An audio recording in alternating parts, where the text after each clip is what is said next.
Hello YouTube, and to my 52-week journeyers. That's how I think of you guys now. We're going to be a journey for 52 weeks of journaling.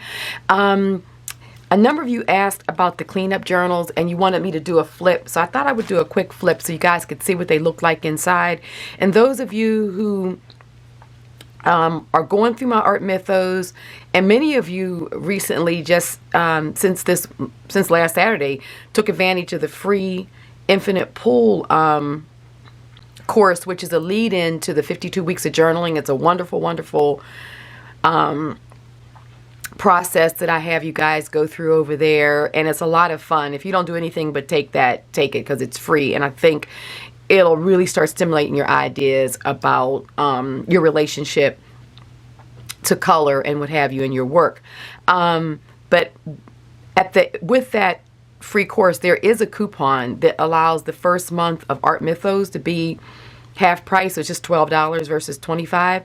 And in there are lots of videos. I mean, there's probably, I don't know, 10 or 12 videos for the month. I mean, in there, and it's self-paced, so you can go through them in a day, you can go through them in 4 weeks, you can take, whatever.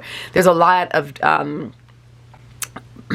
information around each of the prompts, lots of pictures and stuff that really help illustrate what I talk about when I'm talking about each prompt. But in there also is a full video on how I make these cleanup journals. So many of you have seen that or are seeing it. So thanks a lot for coming on the ride over in our mythos as well. I won't let you down. It'll be worth every one of those $25 one of those dollars that make up 25. I think about that because how often do you go, I know I'm a little sidetracked here, but this is what Robin does when you're working with me in my studio. I'm kind of like this on Patreon. This is what we deal with. But I think about it, how many times have I gone to to get a coffee or run into Panera to get something, $16 later, and you have a drink, a salad that's half filled up and a bag of chips or something. It's just ridiculous. I don't mind paying for good food, but you're getting a salad, $11. I'm thinking about this because I just went to Panera yesterday. It was $11 for the salad, big bowl, but it was half that much lettuce in the bowl and then that much air. How do you do that? It doesn't make sense. So I was just thinking value. Anyway, okay, so let's flip through these journals. I do all different size. I'll flip through them. I do these little ones because a lot of times you have these little scraps hanging around, and I try to put I'll put some fresh papers in there as well, different places to write, because these things you can just literally, not only can you use them in other books that you're making as extra tuck places to be used, but these are just fun to throw in your purse and use them yourself to do notes, to keep ideas going. This one I use one of those envelopes, and I did it so that I have a pocket here just for little things you might want to stick in there, and there's a pocket on the back side here. So just did it in a way. Oh, there's a pocket here too. Yep, there's a pocket there also. So it's just neat to have places to kind of tuck things, and as opposed to getting those little notepads at the dollar store or something like that to keep up with notes, just making your own little cleanup journals basically, and then tuck this in among your planner or in your purse for making notes. Why not? I love using these. Also, I definitely stick these in when I make books and make journals. I'm always sticking extra things in them when people purchase them. So I make a lot of these and stick these in as well because there's lots of good papers. And if nothing else, you can take these and just as a way to keep everything bound. And then when you want to use the paper, let's say this one is mostly for writing, as you can see, a lot of blank sheets, but a lot of them will have images on them, and you can tear them out and use them in collaging. It's a neat way when you're traveling. I use these a lot too when I'm traveling. and I just want to have lots of bits and pieces to collage and work in my daily journal, I'll fold up a lot of papers I think I'm going to be using, spent jelly prints, tea bags, various ephemera and stuff like that, and then I staple it together and then carry it like that, and then I can tear it off and use it in my collaging, and then that way you don't have pieces all over the place, and you know, like your journaling gets a mess while you're traveling. So that's one example. This is one that I made back in December 2014. So I'll slide it off. So a lot of times, just kind of do like an easy little knot here. That comes off. I have one of those library, you know, the property of Robin McClendon. I've had it for years. So a lot of times I'll just use that and use that little library seal on my journals. So this one is going to be, this one I didn't even bind. I literally just took a lot of papers that I liked, folded them up. There's a tea bag in there. And I just put neat papers together, things that to me work together. That's just a jelly print, you know, like where you're cleaning your plate from a jelly print. And I liked it, so I said, okay, we're going to keep that. I don't know, I've got an envelope in there. And literally, I use this paper when I'm spray painting things gold, and then it just, to me, makes the neatest surface. And so I always like keeping that. So basically, in this one, it literally is just a pile of papers that to me were just pretty. They looked nice. I had this vellum left over, and I just really liked this little grouping. And so I said, let me just keep it together, because I can always come back to this and flush it out and make it into a full-blown book. And all the elements there, this little spray painted Rochart is there. So sometimes what I'll do is when I'm going through and cleaning up, a lot of elements that look similar to me that I could use in a collage or use in another book idea. This has this little orange piece of kind of tape going through it on it. Then I'll go ahead and bind it up, and at least, and then, you know, kind of label it. Like this one's a cleanup journal. I put some of my scripting on there. But the thing about it is that what's nice about it is that you can it's a great way to bind a lot of ideas together too. So when you're going through and doing your cleanup journals, don't feel like you've got to staple them all together or do a pamphlet stitch on all of them. You might just say, hold up, okay, I can see coming back to this and using it in a book structure. I can see using this in a collage. I can see using this in another project. So you just put them all together and tie them up. And you can even use one of your tags to label it. What your idea for that project is. So it may be, in this case, it may be gold Rochart book, let's just say. And I could put that on here. And then, you know, this way you can kind of file these a little easier, like in a stand-up file box. Or I love using these poly envelopes. You could literally put them in a poly envelope, a number of them, and just have them as projects that you want to get to. But at least like everything is all together. It's not, what I have a hard time with is just piles and piles and piles of ideas, and then I don't take the time to assemble them in a way that I can start thinking further about the idea. And doing these studio cleanup journals has been brilliant for me in that. This one I actually just used a glossy matte medium, and I just had lots of bits and pieces of, I mean, you can literally see there were just bits and pieces, and I laid out, this was all wax paper, like I showed you in the other one that oftentimes I use just cleaning the plate off when I'm or I use it as masks and stuff when I'm jelly printing. And it's got all this great marking on it. So I just laid a piece out. And when I was doing my cleanup, I laid a piece out and I just start taking a matte medium Excuse me, my puppy just came in. Or a gloss medium in this case, or Mod Podge. And I literally just started gluing bits and pieces of stuff down there. You can see there's all different kind of pieces going on here. Even this piece of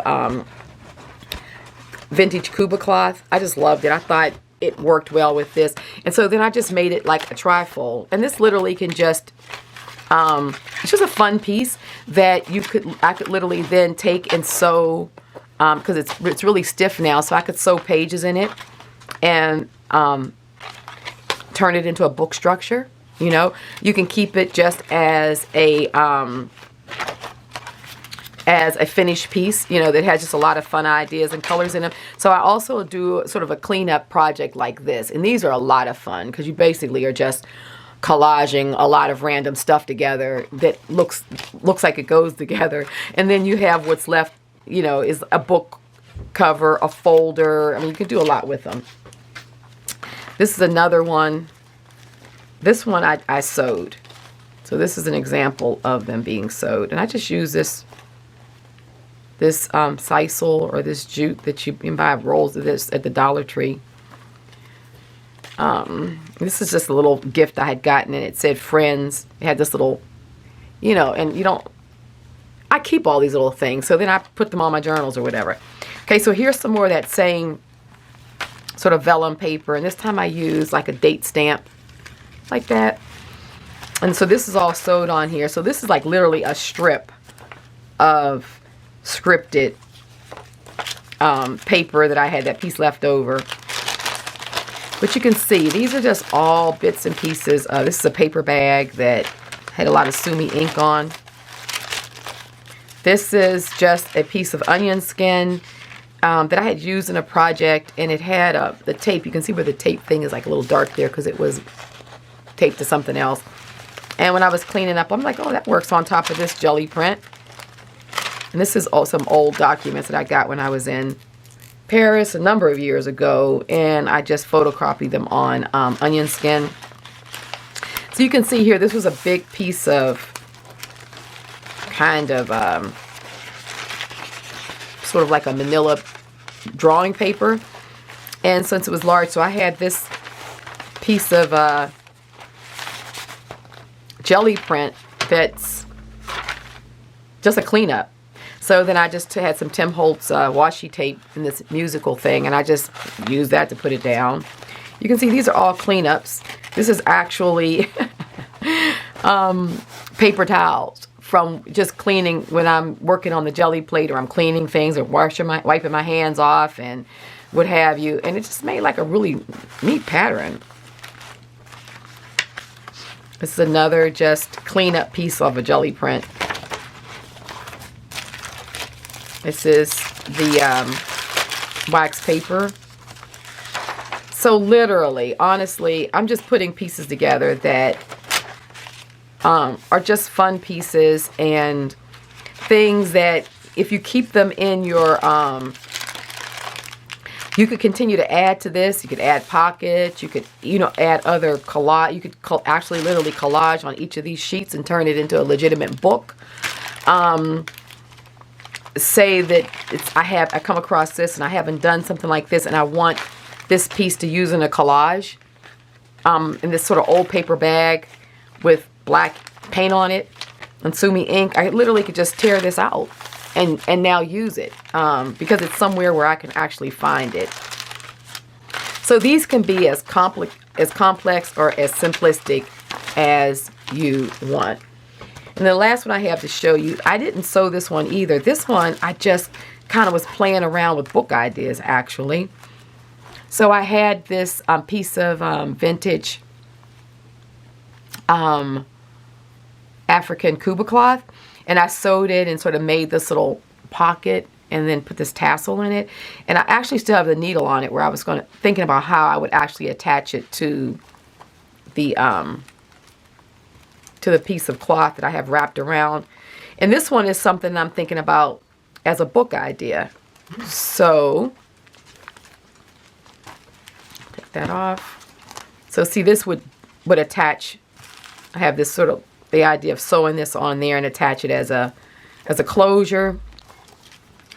This is some paper that I've gotten at Blick. It's black. I think it's called lace paper or something like that. But I use it on a jelly plate as a stencil. So I love this pattern. And then it gets really thick with paint. I love that. And then to me, it just becomes an element. And I just saw that as an element on the cover of this little book. So this is canvas cloth. It's just duck cloth. So this would, I'm looking at that attaching there, so then it would open that way. And so then there's just, these are just off prints. Literally, these are jelly prints that are just cleanups, where I use this to clean the plate off, or oftentimes I'll put ink on these, this is like deli paper. I'll put ink or paint on the deli paper, and then I'll lay it down onto my print, sort of like a different mono printing process. And you get these really neat transfers of color onto your paper. And that's literally what these are. And I like the patterns that were left, so I thought, okay, you know, these could be book pages. Here's some Rochards. I love these ink blots. Love, love, love them. So then I had these in here, like, okay, that would work. So really, this book, my idea is to come back and really flesh the pages out, collaging more on them, using these little random bits into a full journal. So then you see these pages in here. What I did is I took the canvas, like unprimed canvas cloth, so, you know, unbleached and unprimed, and I cut it into these pages. And sometimes I will gesso the pages, sometimes I don't. I don't think I even have an example here of a gesso, because I just took it out to do a photo shoot, so I don't have it here. But a lot of times I'll then prime it and then work right on top of it. So the idea is that these pieces this is the book structure, right? And then these pieces will get collaged, sewn, maybe like even folded into the folds of the pages and sewn. So I have a number of ideas. So this is another example of where I went through a lot of just random prints that a lot of people just throwing them away, but I like them. So I'm like, okay, these would work together in a neat book structure. So I just take it all together, put it all together. I went on and cut the fabric from the canvas, so I already have kind of like, this is where I want to go. And so now I'll just come back and begin to work these prints into this book structure, and just keep on building upon it. So that's another way that you can do your cleanup journals, where you're just really being inspired on a project, but you're not going to do that project right then, because maybe you didn't even have the idea for the project until you started cleaning up. You know what I mean? Which is why I like the cleanup journal idea, because, you know, like a lot of times we go into the studio, like we're working with this week, The Void, and you don't know what to do. And you can sit there for an hour and absolutely do nothing, and then just leave out the studio or out your workspace or away from your work table, wherever you craft, and haven't done nothing, and you just feel defeated. You feel like, oh gosh, will I ever have a decent idea? I've gone through that. That's my little puppy. He's whining at the door because now he wants to go back out of the room. So, you know, like, so when I started this idea, I can be productive. So I'm actually, okay, I'm going to clean up. I'm going to straighten things up.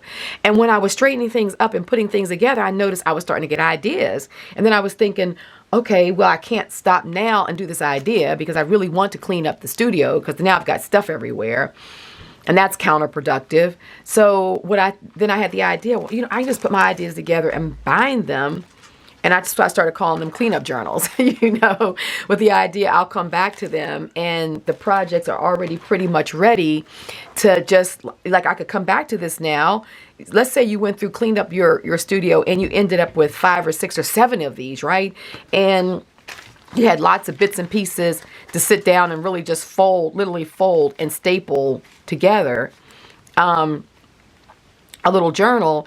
And when you're done, your studio is clean, you got a pile of projects that are wonderful ideas. So then when you're ready to come back, just select one of these cleanup journals and have at it, you know? Or maybe, like, one of the things I like to do is, like, I have lots of bits and pieces, and I use these poly envelopes, and they're at the bottom. In the description for each video, I always have a long list of supplies that I use, because I'm always asked a lot of questions about different supplies.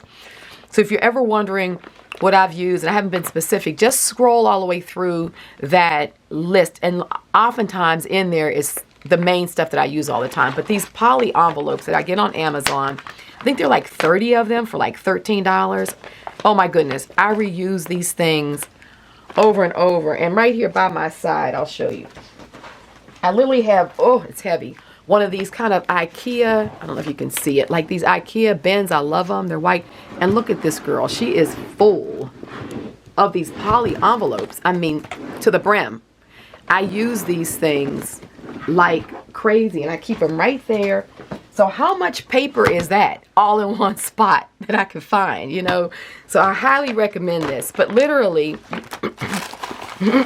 excuse me. So these are all bits and pieces that I could come back and use in collage if I wanted to. Maybe I will, maybe I won't, I don't know. So like if I wanted to just turn some of these into cleanup journals, just all your bits and pieces. I mean, look how much you can collect together in an envelope like this, and like have this sense of being organized. But you can come back to this stuff. So literally I would like take this and fold it. This is another, you know, piece of paper. We could do that. We have a little music paper. Let's put that in. Literally, I just go through. Excuse me. Let's see. We have a bit of this. And I like it all different kind of sizes, and, you know, just kind of make it like fun, and just have a little bit of, so you can take, sometimes I won't fold it exactly in half. I can fold it off center like that to give a different shape to the page. And these are fun, and you know, like they're cool to give as just even like little notebook gifts to other friends and people who you know who are artsy and like this kind of thing. And let me see, what do we have in here? I literally here is let's see. I literally, like, I have this green odd piece of paper that could go in there, and then, you know, you can cut that piece off. Let's see, let me just find a few more pieces here. Like this is a ripped piece of a jelly print, so let's put that in there. And actually, as opposed to ripping that off, let's just fold it back, because that can be glued down and just be a part of the page. So let's see, I'd probably put that in there like that. And find a few more pieces here.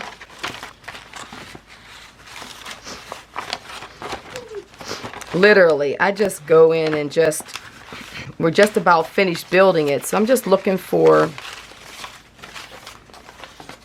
a few other little bits.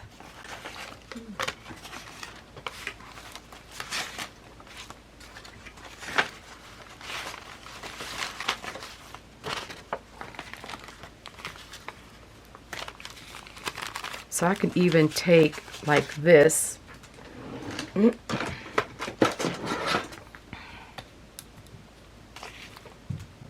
take this. And this could be fun in here.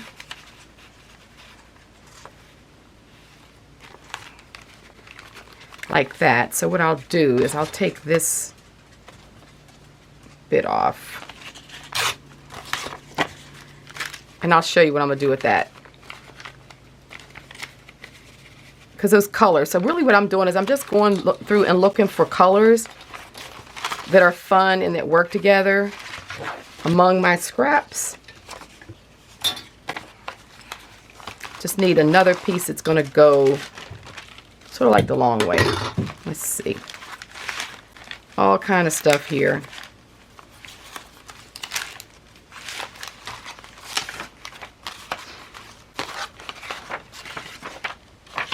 Here, this is cool. That works nicely.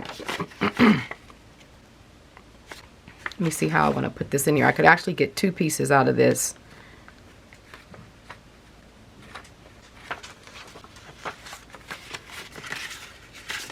So let's take and get one like this. Oh, I know what I'll do. I'll make it a folder.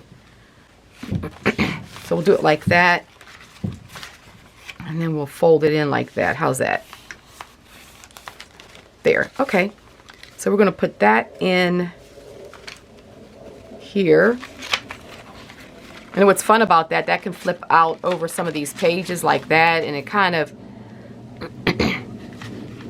actually, let's put it in a different spot so that it can actually, let's put it right here. I like doing these sometimes because what it does is it acts as a closure. So literally, because you have that flap there, you can bring it all the way over to the front and close it off, and then it closes your book off. So a lot of the inside ends up becoming a place where you can actually stick things if you're using this as like a little journal. So I say that that's good. I mean, obviously, you know, we could go on and on making these. So I'll move this stuff out the way. This all goes back in the folder, but a lot of times if I'm sitting down looking at a movie, doing something like that with the family, I still like to fumble, or I'm listening to a podcast or something. All you got to do is bring your little envelope with you of all goodies and have your stapler. And now I'll show you, I have 3 different types of staplers. You know, Robin, I like options. So this is a long arm, and this is good when you're doing the big folios that you want to staple, because now you can get your stapler all the way in there, and literally you can find these at the thrift stores. I mean, I think if you buy these online, they're like $30 or $40. I found this one brand new in a box at a thrift store for $4. I've seen these repeatedly, Goodwill, Salvos, you know, any thrift store. Just keep your eye out for them. So a long arm stapler is nice. You got your regular old-fashioned stapler, which, you know, has about this much space to get in, which is fine. And then I like the Tim Holtz little tiny stapler, because I like that for what we're going to do with this piece. So first, let's just go ahead and staple this. You can sew them, you can staple them. I do a little bit of both. Sometimes I'll sew, sometimes I'll staple them. It just depends on what kind of look I'm going for. And I also stagger them. So like I'll stagger this one like that. Okay, so let me just pull that up some. Yep. So then basically, I'll just grab my long arm stapler, flip it over, because I like the staples to be inside, you know, that way they're a little safer. And basically, you know, you just kind of do one at the top, one in the middle, and one at the bottom. Just like that. Easy peasy. And here we have that piece that can flip over and flip in. And then, like what I would do with this piece is when I saw that, I thought, how cool would it be to take it and just kind of make it a flip. And this is just another way to have sort of a decorative element. So now I take my little tiny stapler. I love this. It's like, so they're so cute. Oh, I'm out of staples. Of course, I would be out of staples. All I needed was one more. I have them though. They come in this little, so I might as well show you guys, right? Get the full tutorial. You get, when you buy them, you get just only, I think like 1 or something in there. So make sure if you want to order one of these, which I highly recommend. I love these. I'll make sure that the link. Okay, we're back. So literally, you know, you just kind of stick them down in there. Like this little pack, when you get the additional staples, how many are in there? There are 1,500. There are 1,550 staples in this little box. And it's like $3. So, and I've used that one there for quite a while. I think, like, obviously that's the first time I've really had to change it because I don't really even know how to change it. So we'll put this one here. Now I'll show you. See, they're like the littlest staples. I love them because you can literally use them to attach things in your journals. I love them even in my artwork. You know, I want to kind of get that sort of industrial look. And then on the other side, you see they're like, they're hardly there. Huh. Can we see? See? They're really good. I like these little staples like that. So, there's our journal. We have our little flip outs. Just a quick little cleanup journal that's fun, that you can use.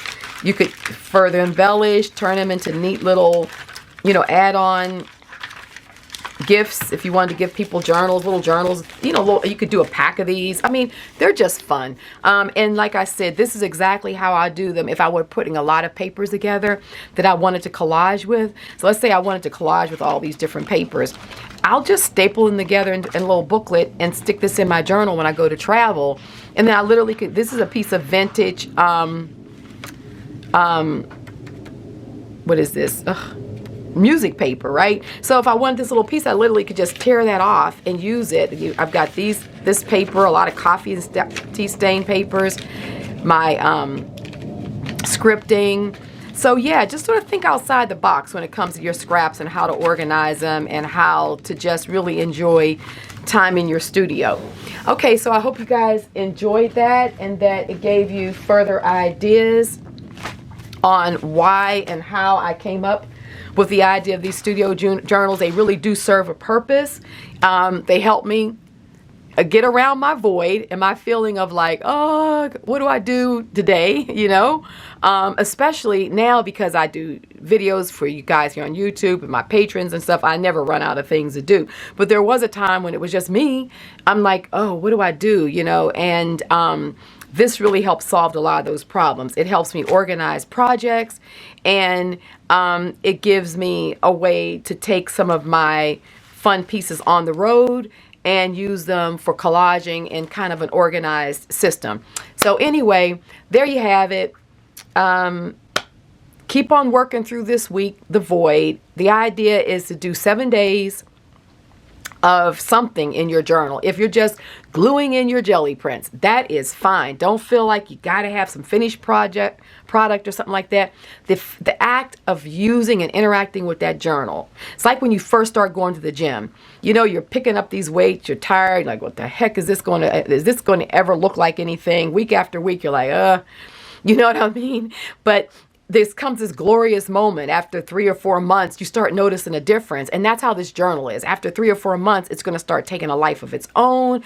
You're going to be able to go back and work on some pages that maybe you just glued a jelly print in. But it's the act of doing and the act of participating with yourself in the process and stimulating your thinking around the journal prompts that really, truly will create a beautiful habit that will just serve you immensely in your artwork for just months and months and years to come. So just keep on being in a relationship to the void, and I'll see you on Saturday with our next journal prompt, and I'll share with you what I've done in my journal as well. And I'm going to keep it simple because I want to encourage you in this project to not feel like you got to go all overboard to end up with something that's going to be yummy and chunky. Okay, guys, love you so much.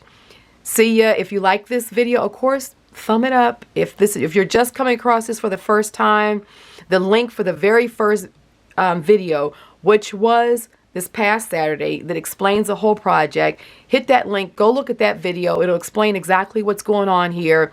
And then subscribe and hit that bell to make sure that you get your notifications so that you can keep up with us on this 52-week journey. Love you guys so much. Take care, and I'll see you in a few days. Bye-bye.